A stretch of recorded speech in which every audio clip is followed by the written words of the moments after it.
Hello, I'm Jared Taylor. The internet is trying to make my videos impossible to find. So, if you like this one, I hope you'll send the link to a lot of your friends. We're all used to phony hate crimes. The demand for white racism so exceeds the supply that hate hoaxes have to be ginned up to meet the need. Last year, the entire nation of Canada and the whole world fell for what must be one of the grandest hoaxes of all time. There's a young anthropology instructor at University of the Fraser Valley named Sarah Beaulieu, who thinks her job is to bring to light the stories of and give voice to the disenfranchised groups that have been overlooked in the historical record. On May 27 last year, she announced that she had hit the jackpot. She said she had used ground-penetrating radar to find evidence of a mass grave at a former boarding school for Canadian Indians run by Catholics. World media were thrilled. The very next day, the New York Times front page proclaimed, "Horrible history, mass grave of Indigenous children reported in Canada." It said the remains of 215 children had been found on the grounds of what was known as the Kamloops Residential Indian School, run by the Order of Mary Immaculate from 1893 to 1969, and by the Canadian government for a few years after that. The worldwide assumption was that vicious nuns had either killed these children or let them die and cover the whole thing up. Prime Minister Justin Trudeau grieved over the dark and shameful chapter in Canadian history and ordered all national flags to be flown at half-mast. The flag over Parliament in Ottawa stayed lowered for 5 months. Mr. Trudeau demanded that the Pope come to Canada. Naturally, Francis agreed. That figure, so precise, of 215 dead children caught the imagination. The Vancouver Art Gallery laid out 215 pairs of children's shoes as a memorial. Similar collections appeared on the steps of churches and legislatures. Canada Day was celebrated on July 1st, just 1 month after the discovery. The country was still in convulsions. So there was a movement to cancel Canada Day and wear orange for our children instead. These people wanted to go one better and cancel Canada entirely. Fashion magazine took a break from style, beauty and grooming, and wellness to explain that wearing orange symbolizes solidarity with Indigenous communities who are currently grieving the loss of their children. Canada Day celebrations were scrubbed all over the country, and the government website for the national holiday emphasized the pain and shame of darker episodes of our history, the repercussions of which are still felt today. Instead of the usual festivities, some people paraded sentiments such as no pride in genocide. The government went all out and proclaimed a brand new national holiday. Now and forevermore, the nation will celebrate Canada's National Day for Truth and Reconciliation. It will be an opportunity to honor the lost children and survivors, note the uppercase, of residential schools. It's another fun time to wear orange, just like these celebrants at a candlelight vigil in Calgary mourning the lost 215. Even the Calgary police went spiritual, with little orange loops pinned to their uniforms. Other people celebrated differently. A mob defaced and tore down the statue of Queen Victoria in Winnipeg. Elizabeth II bit the dirt too. Hamilton, Ontario used to have a statue of Canada's first Prime Minister, John Macdonald. Not anymore.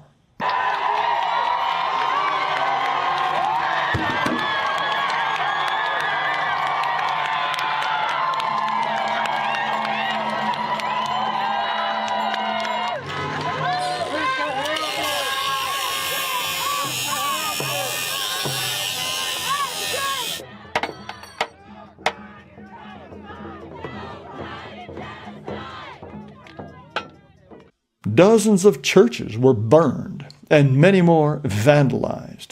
That was the more than century-old St. Jean Baptiste Parish Church in Morinville, Alberta. This is what it used to look like on the inside. After a news story on June 30th about another church arson, Harsha Walia, executive director of the British Columbia Civil Liberties Association, tweeted, "Burn it all down." When she was criticized, a blue-check lawyer named Naomi Sayers, who calls herself an indigenous female elite, tweeted, "I would help her burn it all down, and that would light our way forward." Mr. Trudeau said burning churches was unacceptable and wrong, but also that it was understandable. Indians know how to milk the white man. Chief Roseanne Casimir of the Kamloops area Indians lectured the Prime Minister. The shock, anger, and sorrow and disbelief was palpable in our community, and it rippled throughout the world. Prime Minister Trudeau, as your office just finished an election, now is the time to commit to the long road ahead to bring healing, peace, and restitution to all affected by Indian residential schools. Keyword, restitution. Jason Louis is chief of the Lower Kootenay Band. He says the discovery was an example of the mass murder of indigenous people, this attempt at genocide. So how bad was the genocide? With a little digging, you can find articles like "Rescued from the Memory Hole. Some First Nations people loved their residential schools." It quotes a Canadian Indian named Thompson Highway, a pianist and playwright that Maclean's magazine calls one of the 100 most important people in Canadian history. He was in one of those schools from ages 6 to 15 and rather awkwardly says, "All we hear is the negative stuff. Nobody's interested in the positive, the joy in that school. 9 of the happiest years of my life I spent at that school."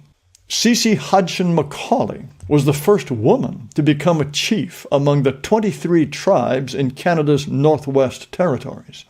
She called her years the school the best of her life. My family says the same thing. My sister swears by it. We were treated wonderfully. Uh-oh. The chief, who died in 2018 at age 95, said people lie about how bad things were so they can get money. She said older Indians, who are actually students, are afraid to talk about what the schools were really like. They're right to be afraid. Monsignor Owen Keenan of Mississauga, Ontario, was forced to resign after he preached on the good done in residential schools. The Archdiocese apologized for the pain he caused. He crawled on his belly. The church was vandalized anyway. The official truth, never to be contradicted, is that the children were beaten, buggered, raped. Well, what do we know about the Kamloops school itself? Yes, they had to speak English. And yes, they had religious instruction, just like white children. We know that Chief Louis, the head of the local Indians from 1855 until 1915, asked that the school be set up, and he supported it until his death. Here is a photo of the students and faculty in 1937. I'm sorry I can't find pictures, but the school had a girls' group that performed European folk dances. It was so good it was invited to the Pacific National Exhibition in 1960. In 1964, the Knights of Columbus raised money so the girls could perform at a series of festivals in Mexico. People at the Canadian Embassy called them the finest ambassadors ever to come from Canada, all the while being beaten, buggered, and raped, of course. So what about the bodies? It's true that some of the students who attended the Kamloops school died. There are records of 51 deaths from 1915 to 1964, almost all from tuberculosis or influenza. 17 died in the hospital at Kamloops, and 8 on their own reservations during vacation. 24 are buried in their home reservation cemeteries, and 4 at the Kamloops Cemetery. That leaves 23 unaccounted for, But this doesn't mean they weren't buried or that they were piled into a mass grave. The school is in the middle of the reservation, and it's absurd to think that 215 children were dumped and no one noticed. In fact, they weren't. Not one body has been found where Miss Beaulieu said they were. No one has dared to look. It now appears that the radar findings were of tree roots and other soil disturbances. The entire fraud is laid out in understated and devastating detail in the Dorchester Review, in an article called "In Kamloops, Not One Body Has Been Found." Chief Roseanne Casimir, who is asking Trudeau for restitution, has been telling everyone that some of the children in the mass grave were 3 years old. She is, let's just say, mistaken. Now, I don't blame the Indians. They know a good thing when they see one. It's the whites, from the Pope to the Prime Minister, who are contemptible. Will the New York Times now run an article with the headline, "Good News, Canadians not as bad as we thought"? No. I'm sure they think this would be bad news.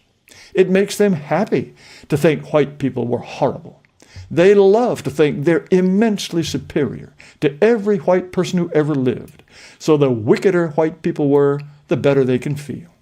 I bet they won't even run a correction. Will the Canadian government decommission its new holiday? Will the people who jumped like savages on that John MacDonald statue apologize? Of course not. White people are officially the world's worst people. That's established fact. And what's a little lying here and there in a good cause? Well, no other people in the history of the world have ever gloried in hating itself, and any people that keeps it up won't survive.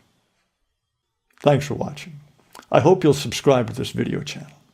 Also, I invite you to visit amren.com, amren.com. You find videos, you find podcasts, discussions that will interest you.